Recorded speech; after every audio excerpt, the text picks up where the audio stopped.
اعوذ باللہ من الشیطان الرجیم۔ بسم الله الرحمن الرحيم. اقرأ باسم ربك الذي خلق خلق الإنسان من علق اقرأ وربك الأكرم الذي علم بالقلم علم الإنسان ما لم يعلم. کتاب الوحی۔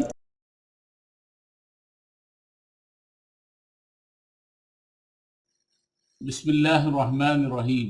حدیث نمبر 7۔ عبداللہ بن عباس رضی اللہ تعالیٰ عنہ سے ابو سفیان بن حرب نے یہ واقعہ سنایا کہ ہرقل شاہ روم نے ان کے پاس قریش کے قافلے میں ایک آدمی بلانے کو بھیجا، اور اس وقت یہ لوگ تجارت کے لیے ملک شام گئے ہوئے تھے، اور یہ وہ زمانہ تھا جب رسول اللہ صلی اللہ علیہ وسلم نے قریش اور ابو سفیان سے ایک وقتی عہد کیا ہوا تھا۔ جب ابو سفیان اور دوسرے لوگ ہرقل کے پاس ایلیا پہنچے جہاں ہرقل نے دربار طلب کیا تھا، اس کے گرد روم کے بڑے بڑے لوگ، علماء، وزراء، عمراء بیٹھے ہوئے تھے۔ ہرقل نے ان کو اور اپنے ترجمان کو بلایا، پھر ان سے پوچھا کہ تم میں سے کون شخص مدعی رسالت کا زیادہ قریبی عزیز ہے؟ ابو سفیان کہتے ہیں کہ میں بول اٹھا کہ میں اس کا سب سے زیادہ قریبی رشتہ دار ہوں۔ یہ سن کر ہرقل نے حکم دیا کہ اس کو ابو سفیان کو میرے قریب لا کر بٹھاؤ اور اس کے ساتھیوں کو اس کی پیٹھ کے پیچھے بٹھا دو۔ پھر اپنے ترجمان سے کہا کہ ان لوگوں سے کہہ دو کہ میں ابو سفیان سے اس شخص کے یعنی محمد صلی اللہ علیہ وسلم کے حالات پوچھتا ہوں، اگر یہ مجھ سے کسی بات میں جھوٹ بول دے تو تم اس کا جھوٹ ظاہر کر دینا۔ ابو سفیان کا قول ہے کہ خدا کی قسم اگر مجھے یہ غیرت نہ آتی کہ یہ لوگ مجھے جھٹلائیں گے تو میں آپ صلی اللہ علیہ وسلم کی نسبت ضرور غلط گوئی سے کام لیتا۔ خیر، پہلی بات جو ہرقل نے مجھ سے پوچھی وہ یہ کہ اس شخص کا خاندان تم لوگوں میں سے کیسا ہے؟ میں نے کہا وہ تو بڑے اور اونچے عالی نسب والے ہیں۔ کہنے لگا اس سے پہلے بھی کسی نے تم لوگوں میں ایسی بات کہی تھی؟ میں نے کہا نہیں۔ کہنے لگا اچھا اس کے بڑوں میں کوئی بادشاہ ہوا ہے؟ میں نے کہا نہیں۔ پھر اس نے کہا بڑے لوگوں نے اس کی پیروی اختیار کی ہے یا کمزوروں نے؟ میں نے کہا نہیں، کمزوروں نے۔ پھر کہنے لگا اس کے تابع دار روز بڑھتے جاتے ہیں یا کوئی ساتھی پھر بھی جاتا ہے؟ میں نے کہا نہیں۔ کہنے لگا کیا آپ نے اس دعویٰ نبوت سے پہلے کبھی کسی بھی موقع پر اس نے جھوٹ بولا ہے؟ میں نے کہا نہیں، اور اب ہماری اس سے صلح کی ایک مقررہ مدت ٹھہری ہوئی ہے، معلوم نہیں وہ اس میں کیا کرنے والا ہے۔ ابو سفیان کہتے ہی میں اس بات کے سوا اور کوئی جھوٹ اس گفتگو میں شامل نہ کر سکا۔ ہرقل نے کہا کیا تمہاری اس سے کبھی لڑائی بھی ہوتی ہے؟ ہم نے کہا کہ ہاں۔ بولا پھر تمہاری اور اس کی جنگ کا کیا حال ہوتا ہے؟ میں نے کہا لڑائی ڈول کی طرح ہے، کبھی وہ ہم سے میدان جنگ جیت لیتے ہیں اور کبھی ہم ان سے جیت لیتے ہیں۔ ہرقل نے پوچھا وہ تمہیں کس بات کا حکم دیتا ہے؟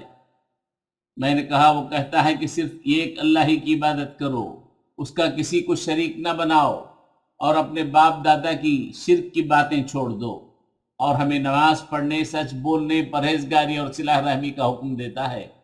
یہ سب سن کر پھر ہرقل نے اپنے ترجمان سے کہا کہ ابو سفیان سے کہہ دے کہ میں نے تم سے اس کا نسب پوچھا تو تم نے کہا کہ وہ ہم میں عالی نسب ہے، اور پیغمبر اپنی قوم میں عالی نسب ہی بھیجے جایا کرتے ہیں۔ میں نے پوچھا کہ دعوی نبوت کی یہ بات تمہارے اندر اس سے پہلے کسی اور نے بھی کہی تھی؟ تم نے جواب دیا کہ نہیں۔ تب میں نے اپنے دل میں کہا کہ اگر یہ بات اس سے پہلے کسی نے کہی ہوتی تو میں سمجھتا کہ اس شخص نے بھی اسی بات کی تخلیق کی ہے جو پہلے کہی جا چکی ہے۔ میں نے تم سے پوچھا کہ اس کے بڑوں میں کوئی بادشاہ بھی گزرا ہے؟ تم نے کہا کہ نہیں۔ تو میں نے دل میں کہا کہ ان کے بزرگوں میں کوئی بادشاہ ہوا ہوگا تو کہہ دوں گا کہ وہ شخص اس بہانے اپنے آبا و اجداد کی بادشاہت اور اس کا ملک دوبارہ حاصل کرنا چاہتا ہے۔ اور میں نے تم سے پوچھا کہ اس بات کے کہنے یعنی پیغمبری کا دعویٰ کرنے سے پہلے تم نے کبھی اس کو دروغ گوئی کا الزام لگایا ہے؟ تم نے کہا نہیں۔ تو میں نے سمجھ لیا کہ جو شخص آدمیوں کے ساتھ دروغ گوئی سے بچے وہ اللہ کے بارے میں کیسے جھوٹی باتیں کہہ سکتا ہے۔ اور میں نے تم سے پوچھا کہ بڑے لوگ اس کے پیرو ہوتے ہیں یا کمزور آدمی؟ تم نے کہا کمزوروں نے اس کی اتباع کی ہے، تو دراصل یہی لوگ پیغمبروں کے متبعین ہوتے ہیں۔ اور میں نے تم سے پوچھا کہ اس کے ساتھی بڑھ رہے ہیں یا کم ہو رہے ہیں، تم نے کہا کہ وہ بڑھ رہے ہیں، اور ایمان کی کیفیت یہی ہوتی ہے حتیٰ کہ وہ کامل ہو جاتا ہے۔ اور میں نے تم سے پوچھا کہ آیا کوئی شخص اس کے دین سے ناخوش ہو کر مرتد بھی ہو جاتا ہے، تم نے کہا نہیں۔ اور میں نے تم سے پوچھا کہ آیا وہ کبھی عہد شکنی کرتے ہیں، تم نے کہا نہیں۔ پیغمبروں کا یہی حال ہوتا ہے، وہ عہد کی خلاف ورزی نہیں کرتے۔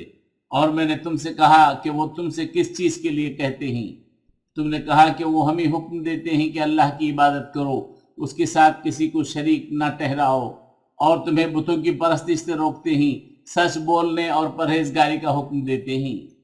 لہٰذا اگر یہ باتیں تم کہہ رہے ہو سچ ہیں تو عنقریب وہ اس جگہ کا مالک ہو جائے گا کہ جہاں میرے یہ دونوں پاؤں ہیں۔ مجھے معلوم تھا کہ وہ پیغمبر آنے والا ہے، مگر مجھے یہ معلوم نہیں تھا کہ وہ تمہارے اندر ہوگا۔ اگر میں جانتا کہ اس تک پہنچ سکوں گا تو اس سے ملنے کے لیے ہر تکلیف گوارا کرتا، اگر میں اس کے پاس ہوتا تو اس کے پاؤں دھوتا۔ ہرقل نے رسول اللہ صلی اللہ علیہ وسلم کا وہ خط منگایا جو آپ صلی اللہ علیہ وسلم نے دہیہ کلبی رضی اللہ عنہ کے ذریعے حاکم بصرہ کے پاس بھیجا تھا، اور اس نے وہ خط ہرقل کے پاس بھیج دیا تھا۔ پھر اس کو پڑھا تو اس میں لکھا تھا، اللہ کے نام کے ساتھ جو نہایت مہربان اور رحم والا ہے۔ اللہ کے بندے اور اس کے پیغمبر محمد صلی اللہ علیہ وسلم کی طرف سے یہ خط ہے شاہ روم کے لیے۔ اس شخص پر سلام ہو جو ہدایت کی پیروی کرے۔ اس کے بعد میں آپ کے سامنے دعوت اسلام پیش کرتا ہوں۔ اگر آپ اسلام لے آئیں گے تو دین و دنیا میں سلامتی نصیب ہوگی، اللہ آپ کو دوہرا ثواب دے گا، اور اگر آپ میری دعوت سے روگردانی کریں گے تو آپ کی رعایا کا گناہ بھی آپ ہی پر ہوگا۔ اور اے اہل کتاب، یہ ایک ایسی بات پر آ جاؤ جو ہمارے اور تمہارے درمیان یکساں ہے، اور نہ ہم میں سے کوئی کسی کو خدا کے سوا اپنا رب بنائے۔ پھر اگر وہ اہل کتاب اس بات سے منہ پھیر لے تو مسلمانوں تم ان سے کہہ دو کہ تم مانو یا نہ مانو، ہم تو یہ خدا کے اطاعت گزار ہیں۔ ابو سفیان کہتے ہیں جب ہرقل نے جو کچھ کہنا تھا کہہ دیا اور خط پڑھ کر فارغ ہوا تو اس کے ارد گرد شور و غل ہوا، بہت سی آوازیں اٹھیں اور ہمیں باہر نکال دیا گیا۔ تب میں نے اپنے ساتھیوں سے کہا کہ ابو کبشہ کے بیٹے حضرت صلی اللہ علیہ وسلم کا معاملہ تو بہت بڑھ گیا، دیکھو تو اسے بنی اسفر روم کا بادشاہ بھی ڈرتا ہے۔ مجھے اس وقت سے اس بات کا یقین ہو گیا کہ حضور صلی اللہ علیہ وسلم عنقریب غالب ہو کر رہیں گے، حتیٰ کہ اللہ نے مجھے مسلمان کر دیا۔ راوی کا بیان ہے کہ ابن ناطور ایلیا کا حاکم، ہرقل کا مصاحب اور شام کے نصارہ کا لاڈ پادری بیان کرتا تھا کہ ہرقل جب ایلیا آیا ایک دن صبح کو پریشان اٹھا تو اس کے درباریوں نے دریافت کیا کہ آج ہم آپ کی حالت بدلی ہوئی پاتے ہیں، کیا وجہ ہے؟ ابن ناطور کا بیان ہے کہ ہرقل نجومی تھا، علم نجوم میں وہ پوری مہارت رکھتا تھا۔ اس نے اپنے ہم نشینوں کو بتایا کہ میں نے آج رات ستاروں پر نظر ڈالی تو دیکھا کہ ختنہ کرنے والوں کا بادشاہ ہمارے ملک پر غالب آ گیا ہے۔ بھلا اس زمانے میں کون لوگ ختنہ کرتے ہیں؟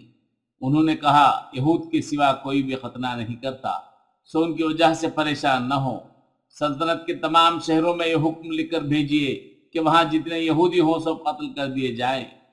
وہ لوگ انہی باتوں میں مشغول تھے کہ ہرقل کے پاس ایک آدمی لایا گیا جس سے شاہ غسان نے بھیجا تھا۔ اس نے رسول اللہ صلی اللہ علیہ وسلم کے حالات بیان کیے۔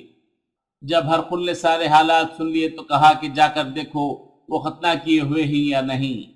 انہوں نے اسے دیکھا تو بتلایا کہ وہ ختنہ کیا ہوا ہے۔ ہرقل نے جب اس شخص سے عرب کے بارے میں پوچھا تو اس نے بتلایا کہ وہ ختنہ کرتے ہیں۔ تب ہرقل نے کہا کہ یہی محمد صلی اللہ علیہ وسلم اس امت کے بادشاہ ہیں جو پیدا ہو چکے ہیں۔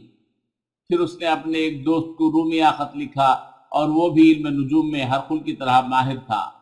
پھر وہاں سے ہرقل حمص چلا گیا۔ ابھی حمص سے نکلا نہیں تھا کہ اس کے دوست کا خط اس کے جواب میں آ گیا۔ اس کی رائے بھی حضور صلی اللہ علیہ وسلم کے ظہور کے بارے میں ہرقل کے موافق تھی کہ محمد صلی اللہ علیہ وسلم واقعی پیغمبر ہیں۔ اس کے بعد ہرقل نے روم کے بڑے آدمیوں کو اپنے حمص کے محل میں طلب کیا اور اس کے حکم سے محل کے دروازے بند کر لیے گئے۔ پھر وہ اپنے خاص محل سے باہر آیا اور کہا اے روم والو، کیا ہدایت اور کامیابی میں کچھ حصہ تمہارے لیے بھی ہے؟ اگر تم اپنے سلطنت کی بقا چاہتے ہو تو پھر اس نبی کی بیعت کر لو اور مسلمان ہو جاؤ۔ یہ سننا تھا کہ پھر وہ لوگ وحشی گدھوں کی طرح دروازوں کی طرف دوڑے مگر انہیں بند پایا۔ آخر جب ہرقل نے اس بات سے ان کی نفرت دیکھی اور ان کے ایمان لانے سے مایوس ہو گیا تو کہنے لگا ان لوگوں کو میرے پاس لاؤ۔ جب وہ دوبارہ آئے تو ان سے کہا میں نے جو بات کہی تھی اس سے تمہاری دینی پختگی کی آزمائش مقصود تھی، سو میں نے دیکھ لی۔ تب یہ بات سن کر وہ سب کے سب اس کے سامنے سجدے میں گر پڑے اور اس سے خوش ہو گئے۔ بالآخر ہرقل کی آخری حالت یہی رہی۔